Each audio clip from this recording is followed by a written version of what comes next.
আমরা গ্যাংটক পৌঁছানোর পথেই একটা রিসোর্ট পেয়েছিলাম, তো সেটাই চলে এসেছিলাম দেখতে। এই রিসোর্টটা অ্যাকচুয়ালি আমি বাড়ি থেকে আসার আগে কয়েকটা রিসোর্ট হোটেল এগুলো সব দেখেই এসেছিলাম মোটামুটি।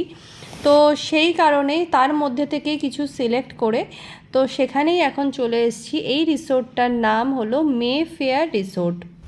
রিসোর্টটার এনভায়রনমেন্টটা শুধু তোমরা একবার দেখো, এত সুন্দর এনভায়রনমেন্ট, মানে চারিদিকটা এত সুন্দর, ফুল গাছ, মানে অপূর্ব, জাস্ট এক কথায় অপূর্ব সুন্দর।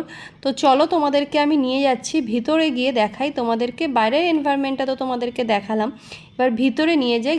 কত সুন্দর, মানে সেই ছবি আঁকার মতন যেমন আমরা বাড়ি আঁকি না, ঠিক সেরকম। দেখো এত সুন্দর জায়গাটা, চারিদিকে ফুল গাছ, আর সামনেই একটা বুদ্ধর মূর্তি রয়েছে, ফুল গাছ রয়েছে। এটা হলো গ্যাংটকে কিন্তু একটা 5 স্টার প্রপার্টি। তো ওদিকে দেখতেই পাচ্ছ একটা শিবজির মন্দির রয়েছে। তো তোমাদেরকে বলে রাখি, মে ফেয়ারের যতগুলো ব্রাঞ্চ রয়েছে চারিদিকে, মানে যেখানে যেখানে রয়েছে সব জায়গাতেই কিন্তু ওদের একটা শিবজির মূর্তি রয়েছে। এই যে দেখো, আমি তোমাদেরকে নিয়ে এসেছি, সামনে থেকেই দেখাচ্ছি এই শিবজির মন্দিরটা।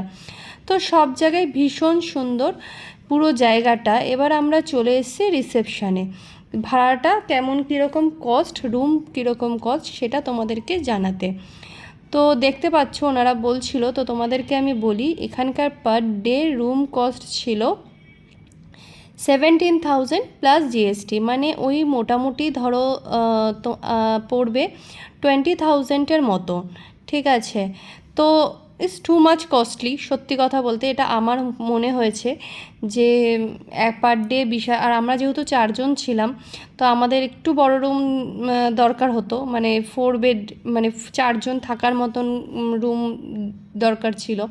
তো সেই কারণেই আমরা 4 জনের মতনই রুম দেখেছিলাম। তো তোমরা মোটামুটি ডিলাক্স রুমও দেখতে পারো, মানে 2 জন থাকার মতনও রুম আছে, 4 জন থাকার মতনও রুম আছে। তো আমরা এখন যাচ্ছি সেই রুমটাই দেখতে। ওরা বলেছিল যে রুম এখনও রেডি হয়নি, কেউ রিসেন্ট আর কি সেই সময় কেউ একজন চেক আউট করেছে। তো সেই কারণে সেই রুমটাই এখন আমাদেরকে আপাতত দেখাবে যে রুমটা কীরকম কী। তো সেটাই আমি তোমাদের সাথে শেয়ার করছি, চলো দেখে নাও। এই দেখো, এটা হচ্ছে রুমটা জাস্ট রাজকীয় একটা ব্যাপার আছে রুমটার মধ্যে, যাই বলো। জাস্ট রুমটা কিন্তু এখনও রেডি হয়নি বলে, মানে যে গেস্ট ছিল তিনি সবে মাত্র চেক আউট করেছে, তো সেই কারণে এখনও রুমটা রেডি নেই। বাট রুমটা গুড, মানে খুবই সুন্দর রুম। তো কস্টটাও টু মাচ হেভি ছিল, খুবই মানে বেশি ছিল আমার মনে হয়েছে।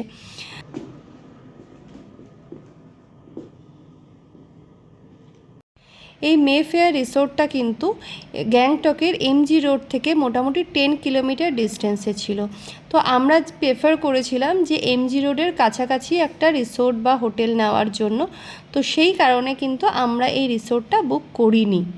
তো নেক্সট ভিডিওতে আমি তোমাদেরকে দেখাবো যে আমি কোন হোটেল বুক করলাম, আমরা কোথায় স্টে করলাম, সবটাই তোমাদের সাথে শেয়ার করব। তো আজকের মতন তাহলে ভিডিওটা এখানেই শেষ করছি। ভিডিওটা কেমন লাগলো সবাই অবশ্যই কমেন্টস করে জানাবে।